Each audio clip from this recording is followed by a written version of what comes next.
What's up, Ragin Nation? How's it going? This is Alex Yu, and you're watching the DC edition of the Ragin Nation show. This is just web series. We're talking about all things matter me in the DC Extended Universe. This is episode number 54, and it's been a while since I've done a DC edition episode. So what we're going to do in this episode is just recap on some of the stuff that has been going on in the DC Extended Universe, and then we're going to talk about what's next for the future of the DC Extended Universe. First of all, of course, Wonder Woman is going through post-production right now. Justice League is filming in international locations. It's filming in Norway. Later on, they're going to move to Iceland. And The Flash and Aquaman are going through really early stages of pre-production. But the big news that happened most recently is that Suicide Squad, after 7 weeks of release, has made it to the top 100 highest grossing films of all time. So what I'm going to do here is the final box office update for Suicide Squad. Suicide Squad now has $314 million domestically and $720 million worldwide after 7 weeks of release. It is now on second place of the DC Extended Universe. Of course, Batman vs. Superman first place, then Suicide Squad, and then Man of Steel. There's only 3 films in the DC Extended Universe, but one thing that it did was that it beat out the competition. Well, some of the competition. Suicide Squad actually overtook The Amazing Spider-Man 2 and Captain America Winter Soldier, and actually, theoretically speaking, Suicide Squad theoretically has beaten Guardians of the Galaxy. Now, why would I say something like that? You're probably wondering, why would I actually say something like that? Theoretically speaking, Suicide Squad beat Guardians of the Galaxy because Suicide Squad was not released in China. Guardians of the Galaxy was released in China, giving it $92 million additional to its box office take. Now, Suicide Squad wasn't released in China because of the censorship laws, but had it been released in China, it would have added another $100 million, giving it $820 million, easily beating out Guardians of the Galaxy. But it didn't do that. Obviously, because censorship laws don't allow films like Suicide Squad to be shown in China. They got some really strict censorship laws. For example, they won't show movies that have excessive violence, excessive sexual content, movies that are about supernatural stuff. That's why Ghostbusters didn't get shown there. And also movies which put China in a bad light. Movies that make China not look good. They don't like that. And another thing is they don't like bad guys winning. That's why Deadpool was never shown in China. Suicide Squad is about bad guys, therefore Suicide Squad did not get shown in China. But had it been shown in China, it would have added $100 million to the box office, giving it $820 million. So that's what I'm trying to say by, theoretically speaking, it would have beaten Guardians of the Galaxy, but that didn't happen, and so it didn't. Anyways, moving on, we're going to talk about upcoming films that could potentially fill those 2 dates that are supposed to be mysterious, or rather untitled, DC Extended Universe films. We got October 5th, 2018 and November 1st, 2019. Now, I know that I've talked about this in the past, but now we have some more solid information about what we're going to see fill those 2 dates.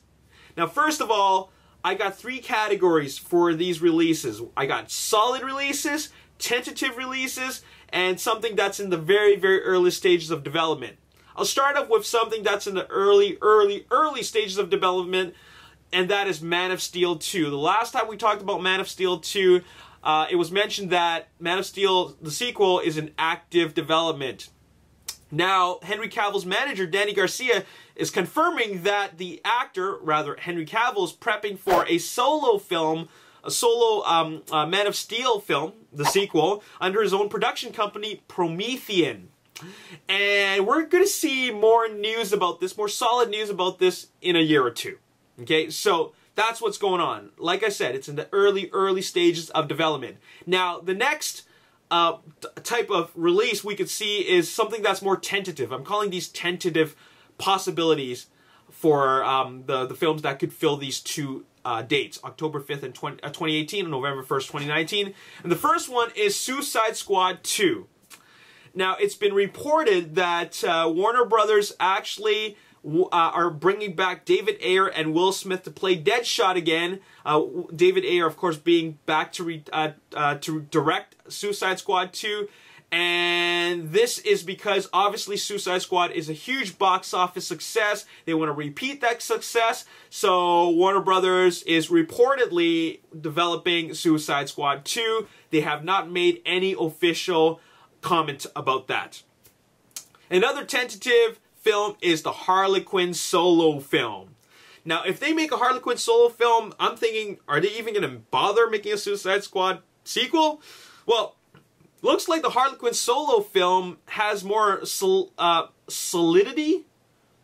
Is more solid, I'll say that. The Harley Quinn solo film appears to be more solid than the Suicide Squad sequel, and that is because Margot Robbie is actually producing it. And she already signed on the dotted line. She signed a first look deal with Warner Brothers to produce films under her own production banner, and that is Lucky Chap Entertainment. That's her production company, and there are films that are already being produced under her Lucky Chap Entertainment production banner, and some of those films have been produced with Universal Pictures. A bunch of other films will be produced with Warner Brothers, and 2 of those films are actually with Warner Brothers, one of which is the Harley Quinn solo film. So that is happening. That is actually happening. She's already signed on the dotted line, and so it's just a matter of time of when that's actually going to happen. I think it's going to happen sooner than later, but something about this and the Man of Steel sequel make me think. And what I'm thinking is that the Man of Steel sequel and the Harley Quinn solo film are not in the plans of Warner Brothers. They never had plans for these films. It's the actors that wanted to make them happen. And so therefore, it's not part of the larger story. Which brings me to really realize that the DC Extended Universe is very different from the Marvel Cinematic Universe. The Marvel Cinematic Universe is about a larger story, which essentially goes back into one single collective story, and that is fighting Thanos. So they all come together for one single story, even though, you know, there's so many different stories going on. At the end of the day, they go back to one single story. The DC Extended Universe is different. It actually spins off. Like, you have the Justice League going off to fight Darkseid, and then you have the Suicide Squad films, which is kind of like goes off on a tangent, and then you got the Harley Quinn solo film, which goes off into an even further tangent. It starts to spin off away from the larger story, and it doesn't need to be a part of the larger story. I mean, what in the hell does Harley Quinn have to do with defeating Darkseid? You know what I'm saying? So this is why it's called the DC Extended Universe. And so Warner Brothers didn't have plans for this. It's the actors that want to make it happen. So the actors gave it that push. They're the ones producing the films. So because of that, and with the success of Suicide Squad, looks like it's actually going to happen. So I think we have the actors to thank for that actually happening. So, which leads me to talk about the 2 solid films that could potentially fill those 2 dates. The first one is Justice League Dark. And it's not going to be directed by George Miller. It's not going to be directed by Guillermo del Toro, even though he wanted to direct it. It's going to be directed by Bourne Identity director Doug Liman. He signed on to direct Justice League Dark. And not only that, we got Michael Gillio writing the script and also Scott Rudin producing. They got a writer, a director, and a producer. This film is actually happening, and it just came out of left field. Nobody would have thought that this is a film that is actually going to get made. But it looks like this is a film that is, like I said, a film that's going to be, I guess, another one of these extended universe films where it's like a spin-off. It's still in the same universe, but it's not really part of the larger story. So that's one of those films, and it looks like Warner Brothers and DC Films really, really wants to branch out.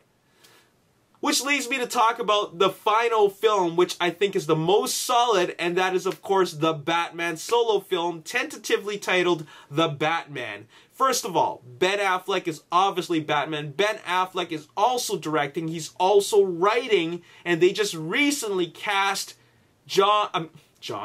Is it John? Yeah. John...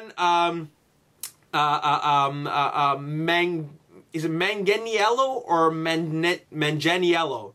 Anyways, John Manganiello is officially Deathstroke. They have a villain. They got a writer, a director, and now a villain. This is solid news.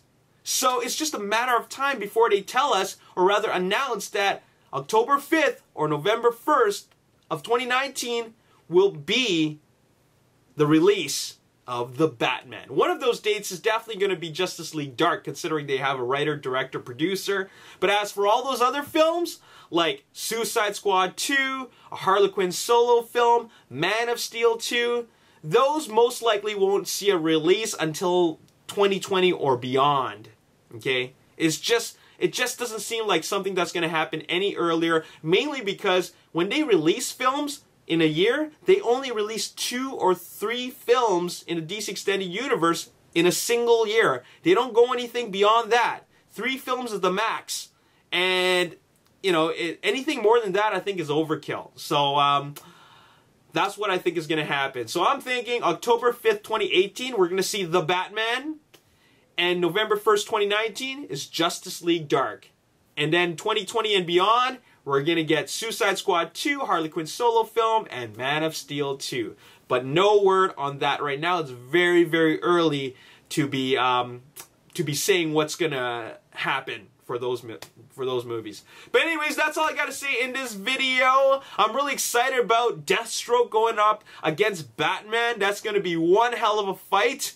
And I think he's going to be the perfect villain for Batman. And to top things off, it's been rumored that the Batman solo film is going to take place a lot in Arkham Asylum. So expect to see other Batman favorite or fan favorite villains in that film. That's just a rumor. But anyways, that's all I got to say in this video. And there you have it. If you want to see more episodes like this and you want to see more updates in the comic book movie world, make sure you hit that like button, subscribe to the YouTube channel, like me on Facebook, The Ragin Nation, and also follow me on Twitter at Ragin Nation. My name's Alex. Thanks for watching. I'll see you next time. Peace. What that's about, back in January of 2009, an Airbus had a malfunction and had to land